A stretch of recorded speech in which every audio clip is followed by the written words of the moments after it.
Pembahasan yang kedua yaitu pada abad pertengahan atau biasa kita sebut Renaissance. Pada abad pertengahan ini sendiri ditandai oleh adanya otoritas dari gereja yang terorganisir. Pada zaman Romawi ini, hukum internasional sebagai hukum yang mengatur hubungan antar kerajaan bangsa tidak mengalami perkembangan yang pesat. Walau demikian, tetap ada perkembangan besar dalam bidang lainnya, yaitu hukum maritim dan komersial.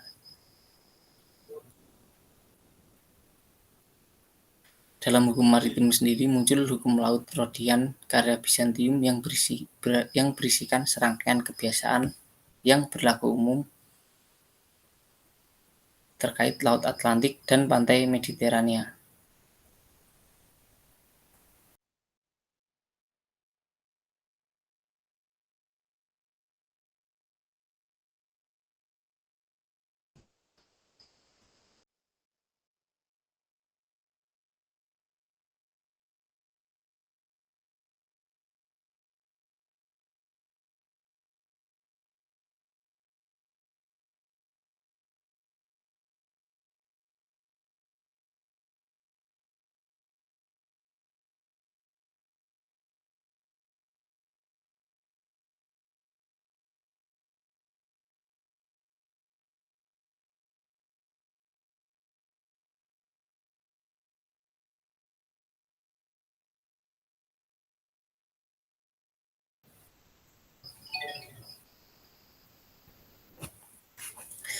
Saya ulangi, tadi dalam hukum maritim sendiri muncul adanya hukum laut Rhodian karya Bizantium yang berisikan serangkaian kebiasaan yang berlaku umum di sekitar Laut Atlantik dan pantai Mediterania. Sedangkan dalam hukum komersial sendiri munculnya merchant law yang dibentuk oleh Inggris mengenai aturan bagi para pedagang asing dan berlaku universal. Jadi kedua hukum tersebut merupakan salah satu contoh produk perkembangan hukum internasional yang terjadi pada abad pertengahan atau masa Renaissance. Namun dalam perjalanannya otoritas gereja yang memudar dan mengalami masa Renaissance. Renaissance sendiri mengubah wajah masyarakat Eropa dan memunculkan ciri pemikiran ilmiah, humanistik, dan individualis. Lalu pada masa ini juga ada penemuan mesin cetak yang menjadi sarana menyebarkan pengetahuan. Dengan menyebarnya pengetahuan tentu saja memunculkan berbagai landasan hukum kehidupan internasional modern seperti diplomasi, kenegarawan, teori keseimbangan kekuasaan, dan ide tentang komunitas para negara. Dengan munculnya mesin ketik juga menjadikan perkembangan penyebaran informasi yang ada yang semakin pesat dan juga menyebarnya hukum internasional secara universal. Lalu menuju masa modern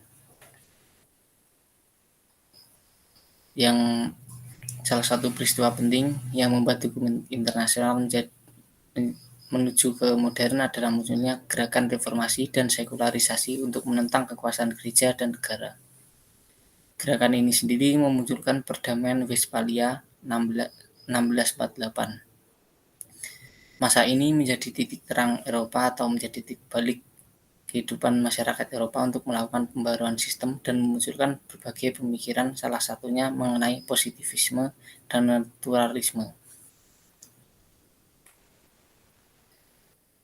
Selanjutnya menuju abad ke-19. Di abad ke-19 ini hukum internasional telah berkembang secara pesat dengan diiringi oleh banyaknya pakar-pakar hukum internasional yang ada. Pada abad ke-19 ini tidak hanya memunculkan berbagai pemikiran-pemikiran baru, namun membawakan berbagai peristiwa-peristiwa penting yang berkaitan dalam pembangunan hukum internasional itu sendiri. Berbagai konferensi di Eropa diselenggarakan dan memberikan kontribusi bagi pengembangan aturan mengenai pelaksanaan perang.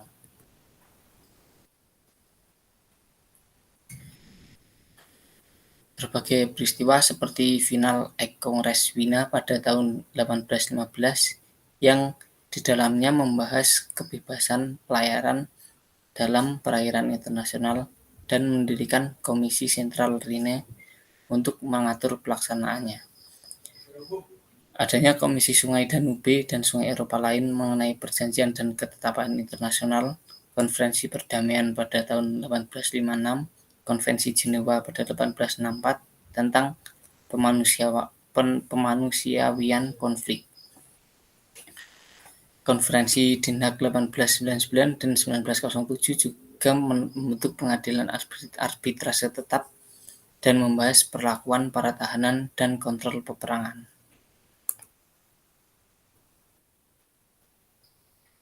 Selain hal tersebut, hadir pula lembaga-lembaga internasional seperti Komite Palang Merah Internasional atau The International Committee of the Red Cross pada tahun 1863, Uni Telegraf Internasional pada tahun 1865, dan juga Unipost Universe pada tahun 1874. Berbagai karya tentang hukum internasional pun mulai banyak bermunculan pada abad ini.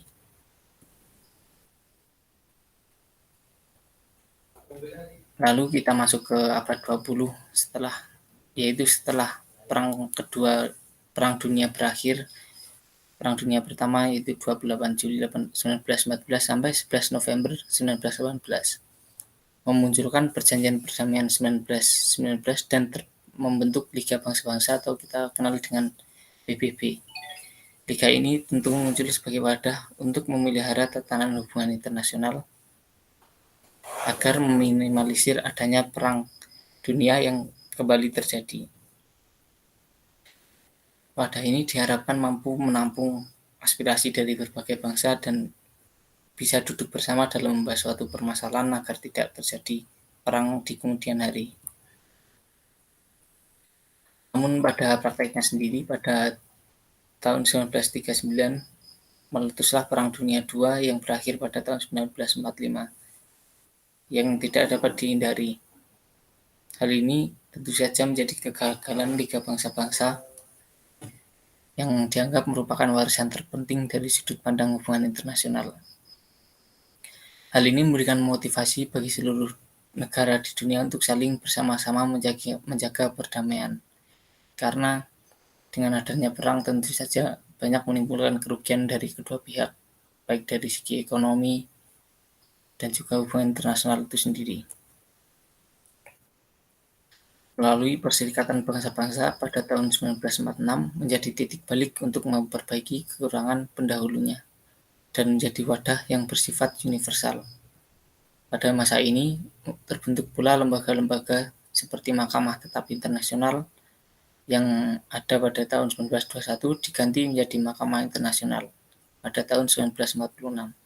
Terbentuk pula Organisasi Buruh Internasional yang berdiri sejak akhir Perang Dunia I hingga saat ini.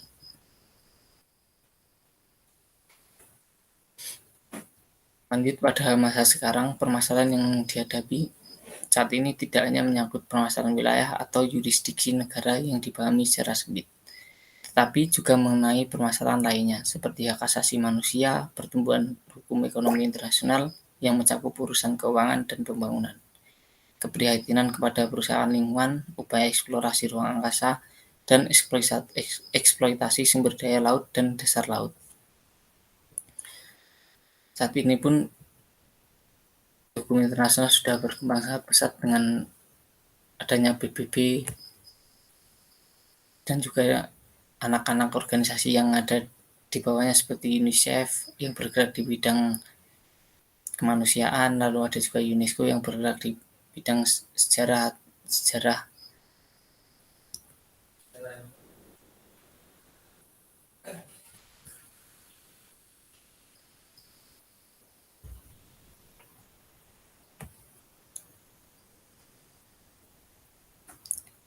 Indonesia pun juga aktif dalam hukum internasional itu sendiri dengan bergabungnya Indonesia ke PBB walaupun sempat keluar dan akhirnya bergabung kembali. Lalu ada juga ASEAN atau perkumpulan negara-negara yang ada di Asia Tenggara, dan Indonesia salah satu pencetus dari 5 negara pembentuk ASEAN itu sendiri.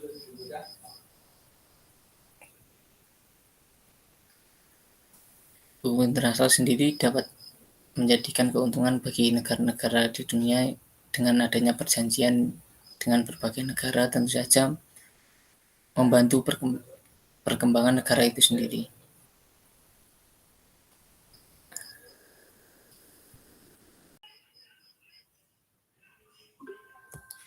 Assalamualaikum warahmatullahi wabarakatuh.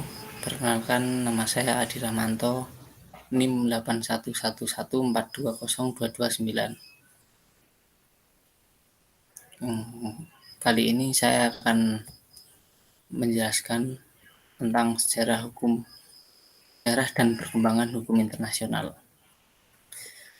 Tugas ini saya lakukan untuk memenuhi UTS mata kuliah hukum internasional yang diambil oleh Bapak Ridwan Arifin. Oke, dari sejarah perkembangan hukum internasional sendiri, dulunya di awal tahapan perkembangan hukum internasional itu menggunakan istilah yang berbeda, yaitu hukum bangsa-bangsa atau law of nation, dan juga hukum antar negara. Dua istilah tersebut sering dipakai dan digunakan dalam menggambarkan hukum yang berlaku bagi bangsa-bangsa di dunia pada saat itu. Dalam perkembangannya, dua istilah tersebut menjadi tertinggal karena adanya pembahasan subjek hukum internasional merupakan bukan hanya negara saja, tetapi pada individu dan juga organisasi internasional maupun perusahaan transnasional.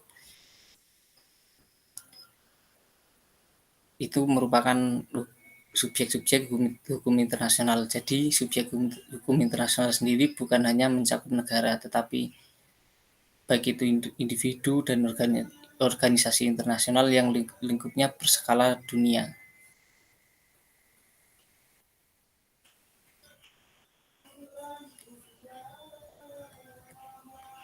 Menurut beberapa pakar, perkembangan hukum internasional sendiri dibagi menjadi beberapa tahap. Menurut Mukhtar Kusuma Atmaya, membagi tahapan perkembangan hukum internasional sendiri menjadi 4, yaitu masa klasik atau kuno, masa modern, masa konsolidasi setelah konvensi Den Haag, dan masa sesudah Perang Dunia Kedua. Malcolm and Shaw dalam bukunya yang diterjemahkan dalam bahasa Indonesia yang berjudul International Law membagi tahapan perkembangan hukum internasional menjadi 6 bagian, yaitu perkembangan awal, abad pertengahan, dan Renaissance, para pendiri hukum internasional, modern, positivisme, dan naturalisme, lalu yang terakhir abad ke-19 dan ke-20.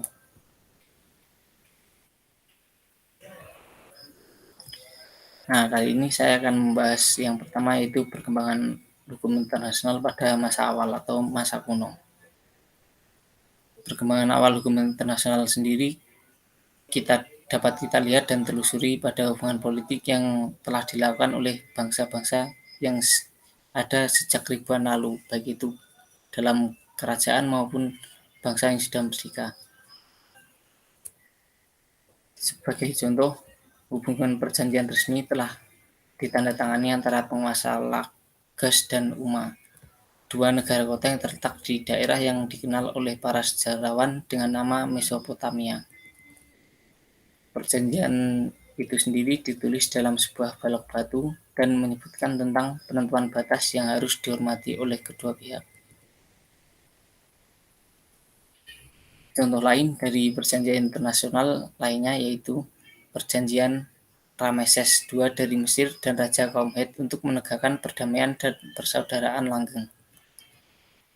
Di sisi lain dunia, yaitu di India kuno, juga memiliki kaidah dan lembaga hukum yang mengatur hubungan antar kasta, suku-suku bangsa, dan raja-raja. Lalu terdapat juga ketentuan yang mengatur perjanjian hak dan kewajiban raja. Tetapi ketentuan yang belum cukup jelas ini tetapi ketentuan yang cukup jelas berkaitan dengan hukum yang mengatur tentang perang. Selain itu terdapat perbedaan antara kombatan dan non-kombatan. ketentuan mengenai perlakuan tawanan perang dan cara melakukan perang. Dalam lingkungan budaya Yahudi terdapat ketentuan mengenai perjanjian perlakuan terhadap orang asing dan cara melakukan perang. Hal tersebut tertulis dalam kitab Perjanjian Lama atau Old Testament. Di Yunani sendiri sudah mengenal adanya arbitrasi dan hubungan diplomatik. Dan salah satu konsep dari Yunani sendiri yaitu yang mempengaruhi pemikiran Eropa lalu dikembangkan oleh bangsa Romawi, yaitu mengenai konsep hukum alam yang mengatur tentang kodrat manusia yang sudah ada sejak dia lahir. Ide ini sendiri dirumuskan oleh para filsuf Stoa pada abad ke-3 sebelum Masehi dan menyatakan bahwa sekumpulan aturan yang bersifat universal. Selain di kawasan Eropa, di dunia Islam pun memberikan tanda-tanda adanya kehidupan hukum internasional, yaitu pada Kekaisaran Bizantium. Sebagai contoh, adanya praktek diplomasi dan adanya sumbangan terpenting dalam hukum perang. Yang umum kita ketahui yaitu aturan perang yang bersifat manusiawi dikembangkan lalu untuk memperlakukan kaum non-muslimin lebih baik, meskipun dalam posisi inferior terhadap umat Islam.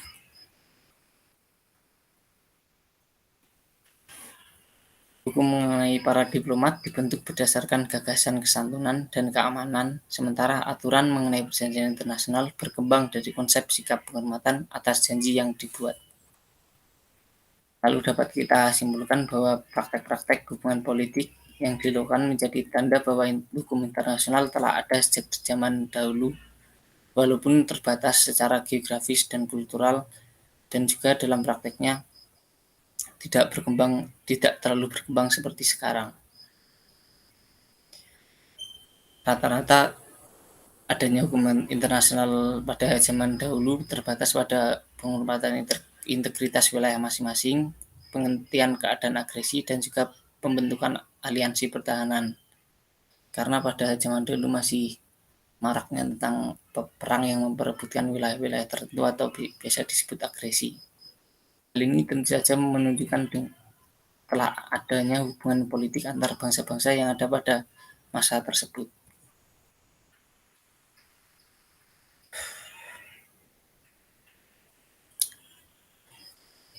Selain hal-hal tersebut, munculnya hukum alam juga merupakan konsep hadirnya hukum internasional itu sendiri. Selain menjadi konsep fundamental dalam teori hukum atau pembangunnya, hukum alam sangat penting untuk memahami hukum internasional dan menjadi pendahuluan yang mutlak bagi pembahasan kontemporer tentang hak asasi manusia.